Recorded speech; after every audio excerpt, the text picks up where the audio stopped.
Discussion today. Today I'm going to be talking about Let's Encrypt. My name is April King, and I'm an information security engineer here at Mozilla. And I'd just like to say, before we get this presentation really going, just a brief disclaimer. So, there are many, many adjectives that have been used to describe me, but these adjectives do not include the terms classy or circumspect or anything along those lines.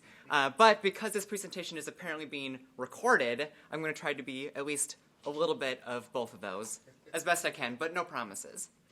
All right, so speaking of adjectives, there are a number of other adjectives that do work for me, and these include both old and curmudgeonly. And because I am both old and curmudgeonly, I like to begin all of my presentations with a little history lesson to make everybody in the audience suffer along with me. So I'm going to take you all back, and the year is 1995. And in 1995, there's a new company up and coming by the name of Netscape Communications.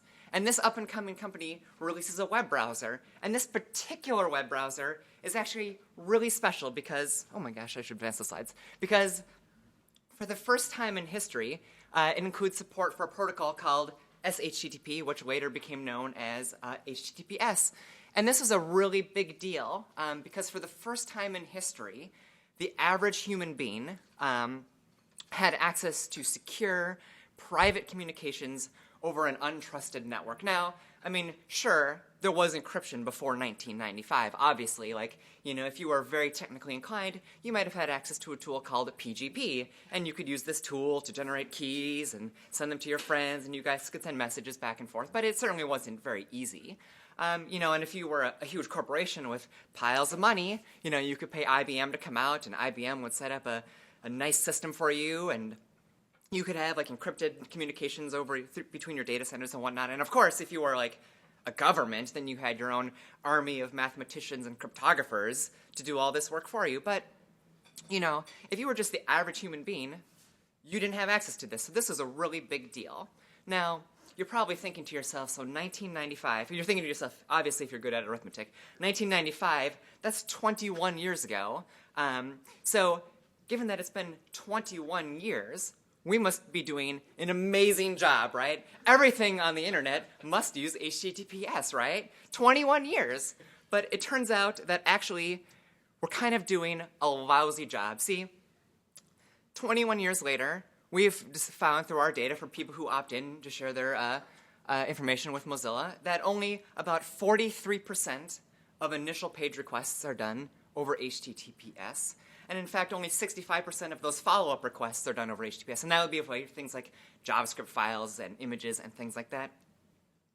And that's pretty terrible because, without HTTPS, without secure communications, you're missing out on a whole lot of things. For example, without HTTPS, you don't have confidentiality. So you don't know if somebody is monitoring your communications, watching what you're doing. So if you send a credit card number or a social security number over the internet, you don't know if somebody's just sitting there and listening and just writing it down. I'm sure with their little scratch pad, You also don't know that you are talking to who you think you are talking to.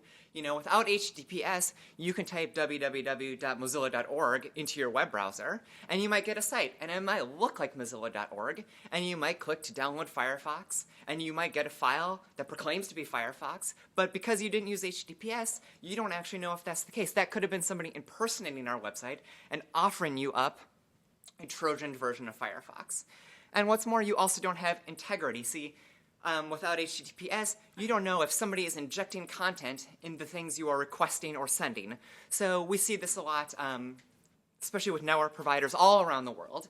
If you're here in the US, you might be familiar with the Verizon Super Cookie. I think a number of other companies are doing this, where if you are browsing from your mobile phone, all of your outgoing requests would contain a unique identifier identifying who you were. Even, if you didn't opt into this, you just got identified to your service provider's strategic advertising partners.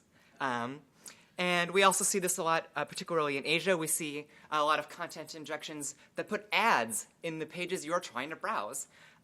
Or those ads that were in the page you're trying to browse get replaced with different ads. And that's a pretty big deal because, if you are me and you really like reddit.com, and the advertisements that they are offering get replaced with some other advertisements, then the sites that I really want to continue to survive are not getting the money from offering these advertisements. Now, it's been 21 years, and you're listening to me, April King, a security engineer at Mozilla, a company that makes a web browser. So I'm sure in your head you're thinking, April, why haven't you personally fixed this problem? Why haven't you fixed it, April? Why are only 43% of requests done to websites done over HTTPS? And the answer, if anybody is curious, is it's money, people.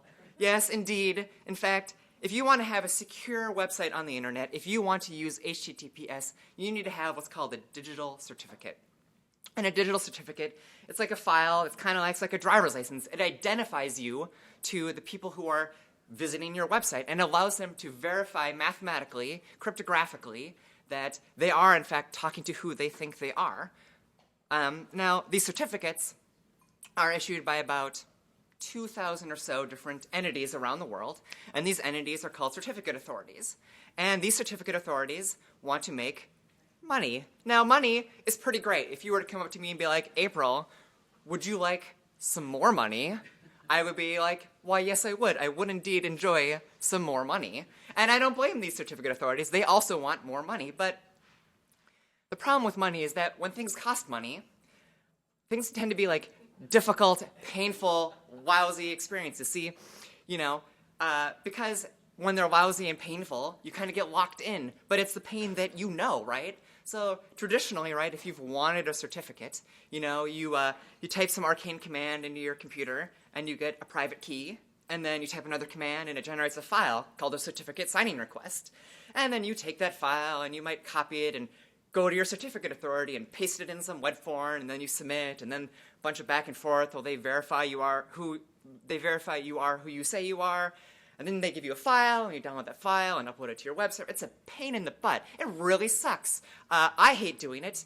I do this professionally for a living. I get paid to do it, and I still hate doing it.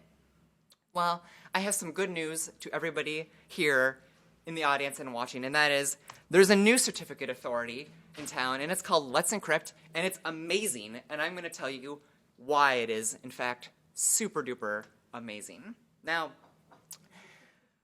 I'm not going to bury the lead. I'm going to be straight up and honest with everybody watching. Let's Encrypt is a free certificate authority. Totally free, and what that means is that regardless of your ability to pay, you can get a digital certificate. If you are well-known multi-billionaire Bill Gates and you want a free digital certificate, well, I say to you, good sir, you may have a free digital certificate. Or, if you're an 8-year-old girl setting up your first website for the first time, well, you young lady, you also can get a digital certificate. It doesn't matter where you are or how much money you have, you can get a digital certificate. And that's a really big deal because when things cost money, there's a whole lot of restrictions around it, right? There's taxes, and there's international law, and it's really, really complicated. And if you live in a place where you don't necessarily have a local certificate authority or you don't have money, then, not being able to get a free certificate can really make it so you just can't have a secure website. But with Let's Encrypt, you can have a free certificate and a secure website. So not only is Let's Encrypt free, but it's also automated. Now, I'll talk a little bit about this more later and how this all works. But see, most of the difficulty in requesting and receiving a certificate is in the process of verifying that you are who you say you are, right? I mean, you don't want to be able to issue a certificate to just anybody who comes along for any website. But Let's Encrypt uses a standardized protocol that's in the process of being standardized to just do all this automatically for you. It really does appear like magic. You just automatically get a certificate. If you want to revoke your certificate, it's like magic. Your certificate's revoked. And if you want to renew it, it's like magic again. You just get a brand new certificate. It's pretty cool. So not only is Let's Encrypt free and automated, but it's also transparent. And what that means is that every certificate that Let's Encrypt issues is logged in a system called the Certificate Transparency System, meaning that there's no way for Let's Encrypt to issue certificates for sites that it wasn't authorized for. If it did, it would show up in the system. If you have a site and you want to be monitoring, to see if any certificate authority has issued a certificate for you and you didn't request it, you can look at these logs and be sure that Let's Encrypt didn't issue a cert for your site. And not only that, but if a cert does appear in the wild from Let's Encrypt and it isn't there, then you know immediately that they're not being honest. But they are being honest. They're amazing. And that's why they're using certificate transparency. All right. So they're also an open certificate authority. See, everything about Let's Encrypt that they do is open source. That's amazing. See, that includes not just the software that runs the certificate authority and issues a certificate, but it also includes the software that you can put on your computer or your server to get a certificate. And in fact, even this very presentation, as amazing as it is also open source. You can download it from my GitHub repo. Send me a pull request. I'll happily ignore it. It's great. All right. That's not true. I'll totally take a look. So in addition to all of those things, Let's Encrypt is a cooperative certificate authority. See, a couple years ago when Mozilla went out and decided that this is a real need that needed to be met on the internet, we found some really great partners to work with us, including Akamai, Cisco, and the EFF, and they thought, this is an amazing idea. And, they helped build the software that issued the certs and received the certs. And it was really great. And as time went on, many other organizations said, oh my gosh, this is a great idea. This is making the internet a way better place, and we want to help. So they've joined us and become sponsors as well, which means that Let's Encrypt is a nice stable supply of stable income to ensure that it can be around for many, many, many years into the future. Now, because it's so cooperative and the software is so open, and the protocol that it uses is also open, it's meant that a lot of people have participated in this whole process around Let's Encrypt. So I'm going to talk a little bit about the process with which you can get a certificate through Let's Encrypt. Now, here's the real question that all CAs struggle with, right? This is the question behind requesting certificates, and that is, if I ask for a certificate for a website, if I say, dear unnamed certificate authority, because I am being recorded, dear unnamed certificate authority, I would like a certificate for Amazon.com. I am April King, but I am also definitely the owner of Amazon.com. Now, that certificate authority is supposed to look at me and say, April, you look super shady. I don't think you actually own Amazon.com, if you know what I'm saying. So, and that's good. That's what they're supposed to do. They're not supposed to issue me one of those certificates. Because if I had that certificate, I could be Amazon.com, even if people did use HTTPS.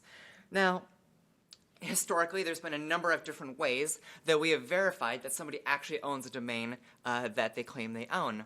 For example, you might ask them to set up a DNS record, right? That, is a branch off of their domain, specifically thing with a special record inside it. And you can pretty, reasonably say that if somebody controls DNS, then they also control the website, right? I mean, if I control the DNS for Amazon.com, I could point it at any server I wanted to. So that's one way. Another way is they might say, we want you to place this particular file on a particular spot on your web server. And then once it's there, you can let us know, and we'll go out and check to see if that file is there. And if you had the ability to place this file on Amazon.com's web server in this specific location, then you probably actually do own Amazon.com. And lastly, another way is they might say, spin up a web server that uses HTTPS with a self-signed cert that we'll give to you, and then we'll go out and we'll connect to you, right? And if you can do that, if you can listen on port 443 on Amazon.com, then you also probably own Amazon.com. So these have historically been kind of the three primary methods that we've done this. But Let's Encrypt kind of tries to automate all of that away. And it does that through a standard called ACME. And ACME stands for the Automatic Certificate Management Environment. And it's a protocol that's in the process of being standardized by the IETF that hopefully in the future, every CA, every certificate authority can use. Now, the idea of having a standardized protocol is that you can build tool chains around it, right? If you make a web server, right, if you make Apache or Nginx or something like that, then you can build support for this protocol right into your web server. If you're trying to set up a Docker container, you can set it up so that it goes out and it requests a certificate when it starts up through this protocol. And because it exists, we've actually seen incredible adoption across the industry. In fact, an increasing number of web hosts, big web hosts, right, like DreamHost and Akamai and WordPress and the like, have adopted Let's Encrypt to add support for HTTPS across thousands of domains that never had HTTPS before, and they can do that because of Let's Encrypt. Further, we're seeing tools for pretty much every language you can think of that support the ACME protocol to help you automate the process of requesting certificates. And a number of web servers have begun the process of adding support for, mod ACME or other modules, right, that support ACME, so that in the future, you can just put the URL for the ACME thing, into your web server's configuration, and regardless of your certificate authority, right, you can just go out and get a certificate when it starts up. And in fact, I'm going to show you all a demo of that. This is by a guy named Matt Holt, and Matt Holt writes a web server called Caddy. I think he's the primary author of it, and he built in support into his web server for Let's Encrypt and ACME. And he recorded a video of himself setting up a web server, getting a certificate. He put it up on YouTube for the whole world to see. We didn't ask him to write the code. We didn't ask him to put the video up, but he did it. And I'm going to show you all what that looks like. All right, so here we go. Is it going? No. Let's try on this side. All right, here we are. He is editing a file that contains the host name of his server. That's it. He's going to start up his web server, it's going out to Let's Encrypt to get a certificate, and done. It has a digital certificate. Now he's just going to go to his website. He's going to see it. He's unfortunately, he's using Chrome, but you know what? This works in Firefox. It works in Edge. It works in Safari. These Let's Encrypt certificates do. And there you go. He's got a digital certificate. His website works with HTTPS. That was so easy, wasn't it? That was so easy compared to all the copying and pasting and cryptic OpenSSL commands that you've typed in the past. Pretty great. So, Let's Encrypt has been around, available to the public for about 3 months. So how well has Let's Encrypt been doing since it started 3 months ago? And the answer is amazing. And in fact, there have been, since Let's Encrypt started up, there's currently over 1 million unexpired certificates issued by Let's Encrypt, covering over 2.5 million domain names. And the reason why those numbers are not the same is that a certificate can cover website.com and www.website.com and so on and so forth. And the coolest thing about all of that is that the vast majority of those sites have never had HTTPS before. And in fact, of those 2.6 million domains, only about 165,000 of them have ever had a certificate from a different certificate authority. That's incredible. We're actually making a huge difference on the internet. Tons of sites that never had a chance or couldn't afford HTTPS before now have HTTPS. And in fact, if you remember that pie chart, that sad but delicious-looking pie chart at the beginning of the presentation that said only 43% of requests are done over HTTPS, well, before Let's Encrypt started 3 months ago, that number was only 40%. So in just a few months, we have moved the needle 3% on the internet. That's huge. I know it only sounds like a small percentage, but 3% is a ton of traffic on the internet. That's incredible. Now, how big is Let's Encrypt? Let's Encrypt is already the 4th largest issuer of certificates in the world, behind Komodo, Symantec, and GoDaddy. Pretty cool, but this is only the beginning. See, obviously, I work at Mozilla, and I love the web, and so I want to see every website using HTTPS, and that's a great goal, but the internet has a lot more stuff on it than just web servers, right? It has mail servers, it has IRC servers, and many, many, many other protocols. So we want to secure all of those as well. And yeah, so I'm really looking forward to a day, and I think we're definitely moving there thanks to Let's Encrypt and ACME and all of the community support that has been built up around this, where everything that we do on the internet is secure and it's private, and you know that when you are on the internet and you are trying to talk to somebody, that your conversation is secure and private. So, as this presentation is being recorded, I guess I'm kind of talking to the whole world, so I guess I have to tell everybody, hello world, Let's Encrypt.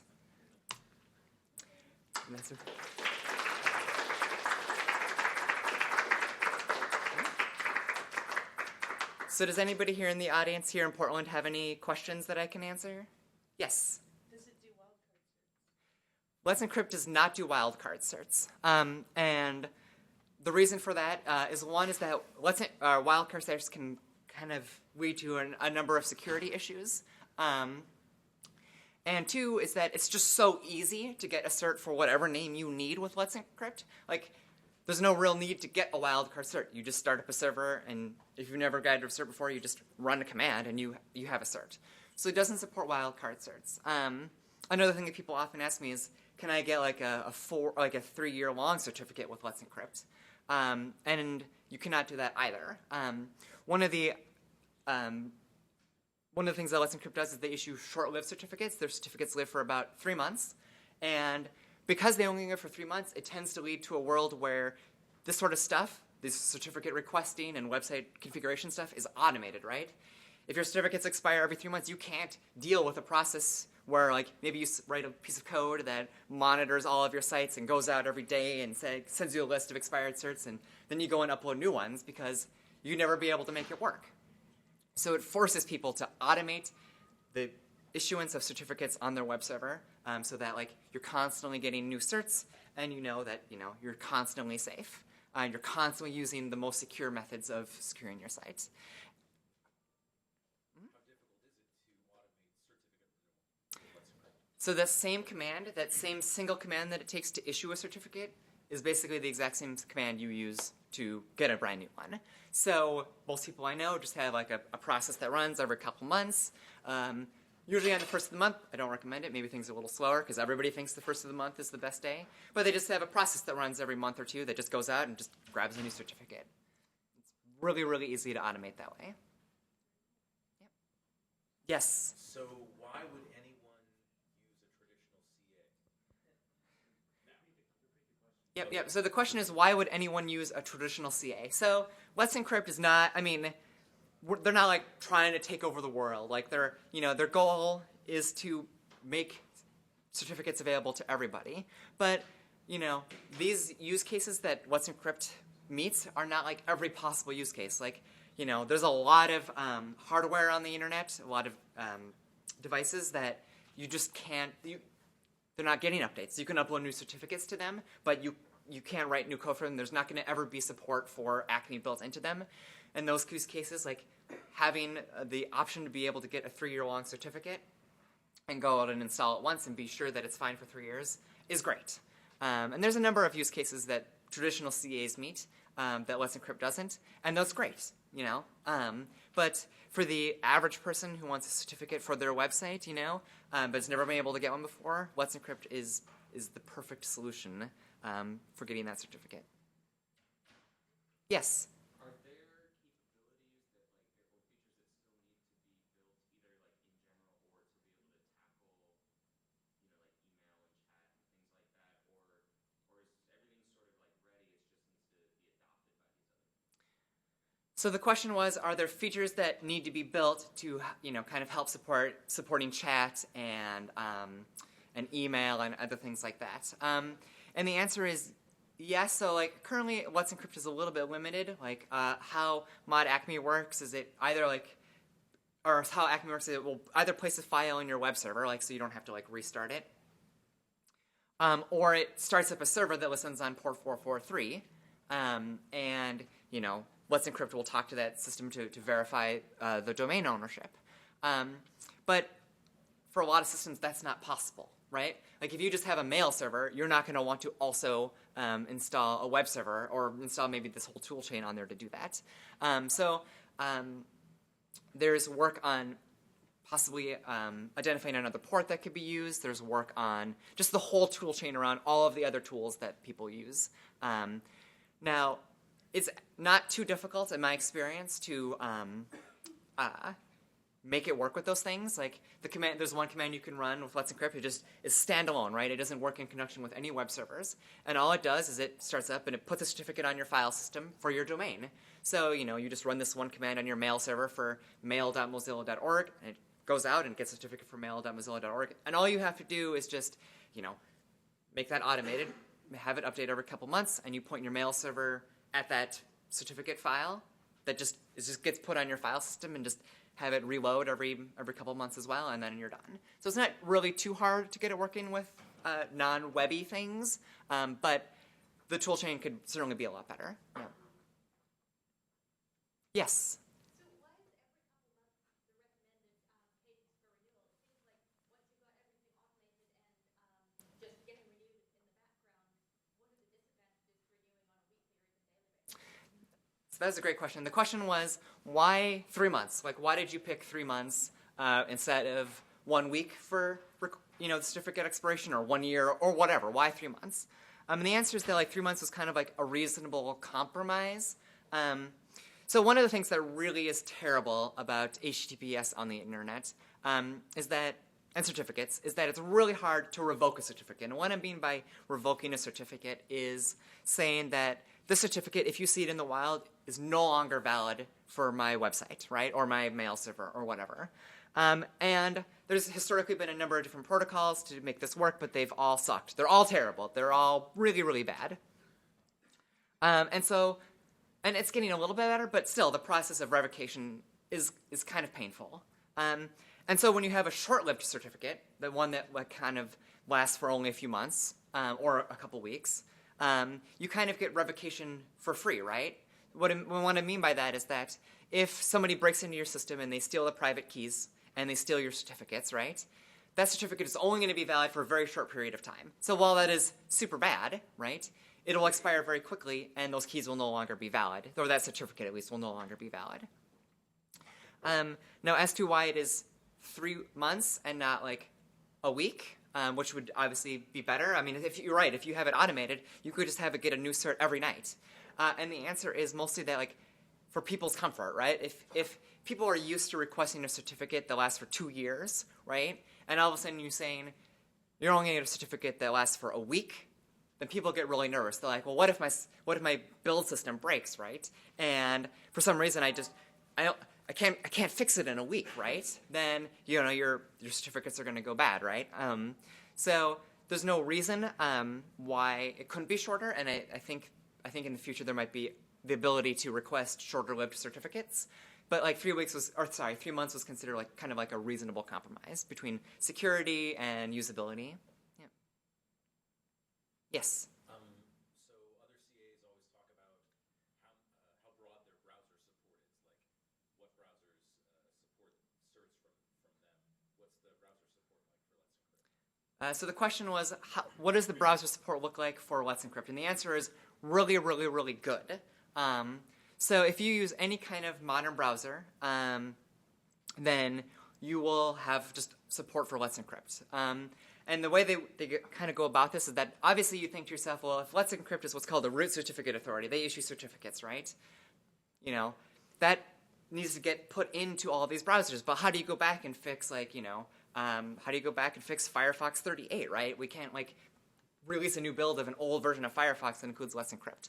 And the answer is that existing root certificate authorities will sign Let's Encrypt's root certificate authority. Like existing root certificate authorities that have been in browsers for a long time will sign that cert, so that the chain of trust that is used to verify a site goes up to something that has been around for a long time.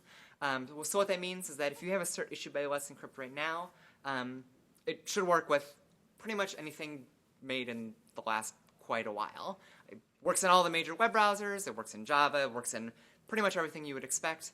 I believe support for very old versions of Internet Explorer is coming very soon, if it hasn't already.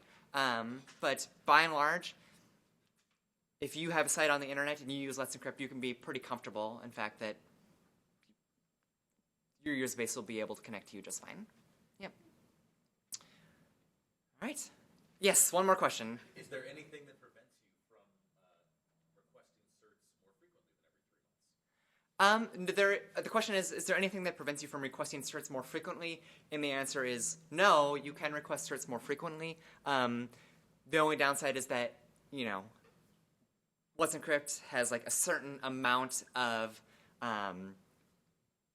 they can only issue so many certs so quickly, right? So I wouldn't necessarily recommend Let's Encrypt to be used for you're building a container, right? And it just, during your build process, you start up a container and it goes on request a cert and does all these tests. I wouldn't recommend using it like that because there's rate limiting on how frequently a domain can get new certs. But if you want to request a cert every month or so, like there's nothing stopping you from doing that. So, yep. All right. Well, thank you all for coming. I really appreciate it.